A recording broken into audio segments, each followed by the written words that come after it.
शुभम जो ऊंचाई पर पहुंचा है गुरुजी की ही देन है, ये पुस्तक तक पहुंचा है। आदरणीय पाठक जी।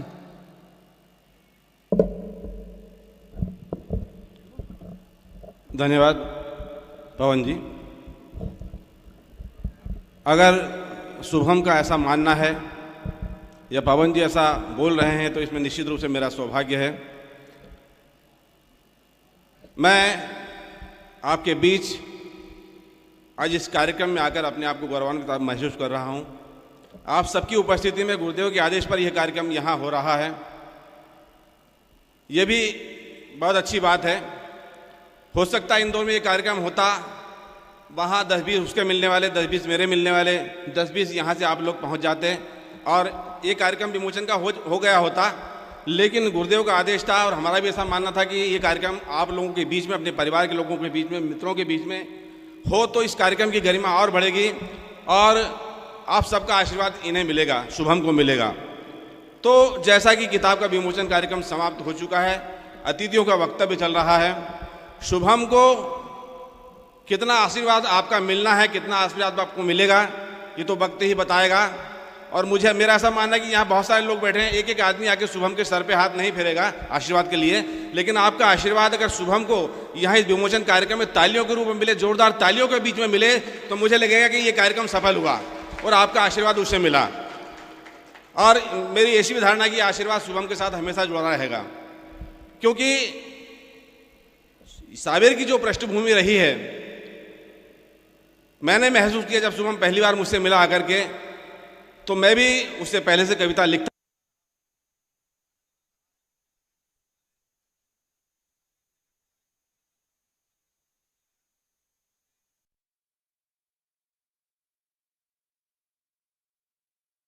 कहीं कोई नाम उसका दिखा हो। मुझे ये बात दिल को कचोटी।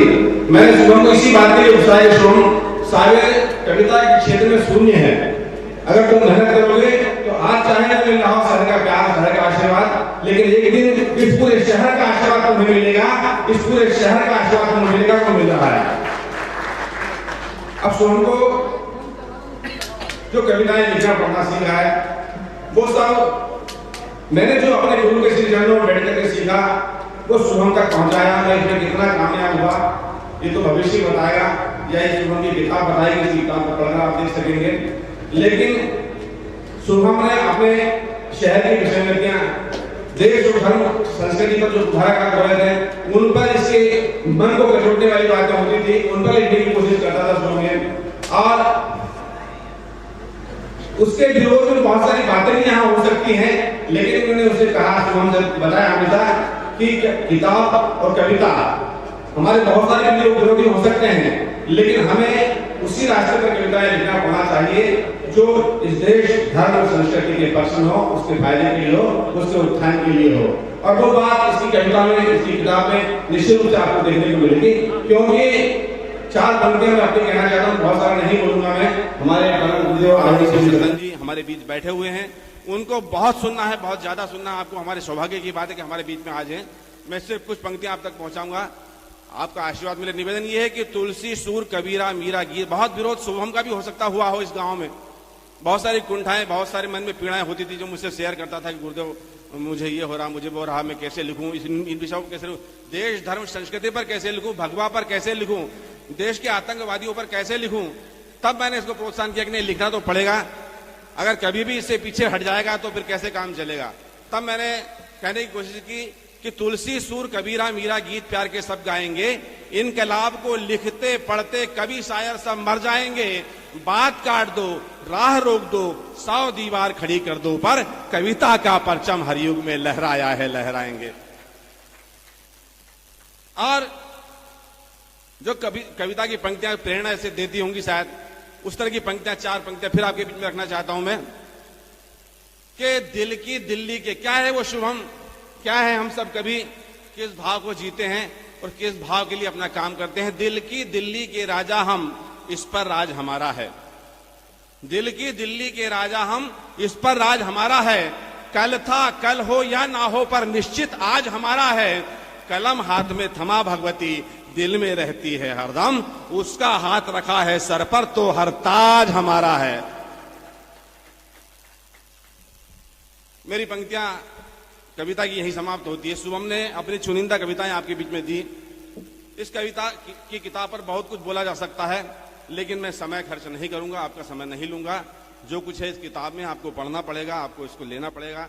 आपको शुभम को आशीर्वाद इसके बाद में भी देना है। मैं एक कविता इसकी इसमें से चुनता हूं, वो कविता आपके बीच में सुना देना चाहता हूं, क्योंकि उसका समय सीमा थी, समय की मर्यादा थी, ज्यादा नहीं बोल पाया वो। एक कविता इसमें से आपके बीच में रखना चाहता हूं। जो आशीर्वाद शुभम को उस समय न दे पाए आप, वो इस समय मिले उसे।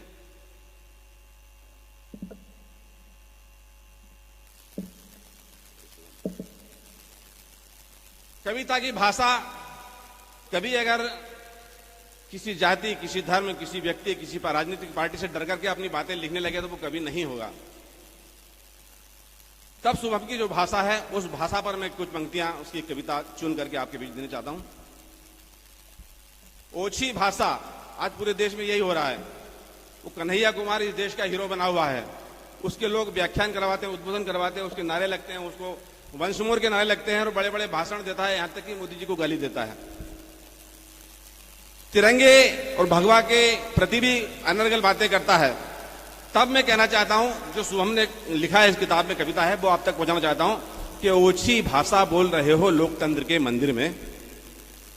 ओछी भाषा बोल रहे हो। अगर आपको लगे कि शुभम ने अच्छी कविता लिखी है, अच्छे भाव हैं, तो तालियां मेरे लिए नहीं, आशीर्वाद मेरे लिए नहीं, शुभम के लिए अंतिम पंक्ति तक बजाइएगा।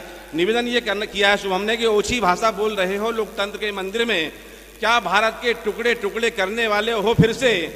अनुयायी आतंकवाद के मात लगाए बैठे हैं, वंशज बावर के दोबारा घात लगाए बैठे हैं। हो निदान उन सबका जो भी द्रोह प्रणाली देते हो, अभिव्यक्ति के चक्कर में जो माँ को गाली देते हो, आजादी के भिकमंगों को चौराहे पर चटकाते, और जिनको भी अफजल प्यारे हैं, जिनको भी अफजल प्यारा था, उनको संग में लटकाते। तालियां थोड़ी सी कमजोर है कि अंतिम दो पंक्ति इस कविता की और है, वहां कसर पूरी कर लीजिएगा। कि जो अफजल की विधवाएं, जो अफजल की विधवाएं, उनके नाम से बहुत सारे लोग रह रहे हैं। अफजल को फांसी क्यों दी? अफजल हम शर्मिंदा हैं, तेरे कातिल जिंदा हैं। इस विचार को जीते हुए, इस विचार के जो समर्थक थे, उनके लिए शुभम ने पंक्तियां लिखी है कि जो अफजल की विधवाएं हैं सभी चिता पर चढ़वा दो, या इन सारी बेवाओं को कब्र खोद कर गड़वा दो। ऐसी बहुत सारी कविताएं इस किताब में हैं, लेकिन मैं ये विषय यहां समाप्त करता हूं।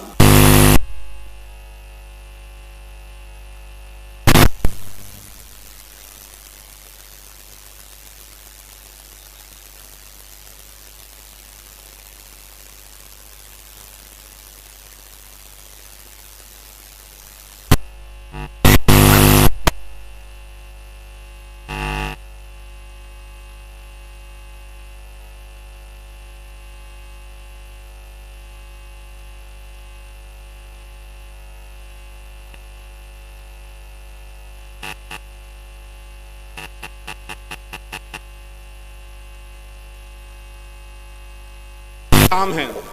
राम के हम बहुत सारे समर्थक हो सकते हैं इस देश में, इस मंच पर, इस पांडाल में आप सब राम के समर्थक बहुत सारे लोग, लेकिन आज इस देश में हमारे बीच के ही बहुत सारे लोग राम के विरोधी भी हैं। तब कवि को कविताएं लिखनी पड़ती है। निवेदन करना चाहता हूं कि सब में राम हैं, पर यह बात जानते कितने हैं। इस किताब पर बोल रहा हूं मैं, बहुत बड़ा ज्ञानी नहीं हूं, बहुत विषय का जानकार भी नहीं हूं, लेकिन जो बोल रहा हूं दिल से बोल रहा हूं, इसने आपका मिले। सब में राम है, पर ये बात जानते कितने हैं? सब में राम है, पर ये बात मानते कितने हैं? सब में राम है, मगर उन्हें पहचानते कितने हैं? सब में राम है, मगर उन्हें पहचानते कितने हैं? सब में राम है, पर राम को जानने, मानने और पहचानने की मन में ठानते कितने हैं? राम हमारी आत्मा है, राम हमारी आत्मा है, परमात्मा है, हमारे आराध्य हैं। राम हमारी साधना है, साधन है, साध्य है। राम हमारी आराधना है, राम हमारी आत्मा है, परमात्मा है, हमारे आराध्य हैं। राम हमारी साधना है, साधन है, साध्य है। तो प्रभु श्री राम जन जन के मन में बसते हैं। प्रभु श्री राम जन जन के मन में बसते हैं। प्रभु श्री राम ही हम सबको मर्यादा की कसौटी पर कसते हैं। तो सब में राम है, ये सत्य हम सबको स्वीकारना होगा, और इस सत्य को स्वीकारने से पहले अपने अंदर के रावण को मारना होगा। कविता की अंतिम पंक्ति है, तो राम के संस्कार, राम के आदर्श, ये हमारी जिम्मेदारी बनती है। सिर्फ कभी लिख के अलग हट गया ये नहीं, हमारी जिम्मेदारी भी, अगर हमें कुछ बात अच्छी लगती है देश धर्म संस्कृति के लिए तो ये बात हमें आगे बढ़ानी पड़ेगी। तो राम के संस्कार, राम के आदर्श अपनी आने वाली पीढ़ियों में गढ़ना पड़ेगा। राम के आदर्श, राम के संस्कार अपनी आने वाली पीढ़ियों में गढ़ना पड़ेगा। और अगर राम को जरा सा भी समझना है तो शुभम की इस किताब को पढ़ना पड़ेगा, शुभम की इस किताब को पढ़ना पड़ेगा। बस यही निवेदन है। मैं अपना स्थान ग्रहण करता हूँ। धन्यवाद। जय हिंद, जय भारत।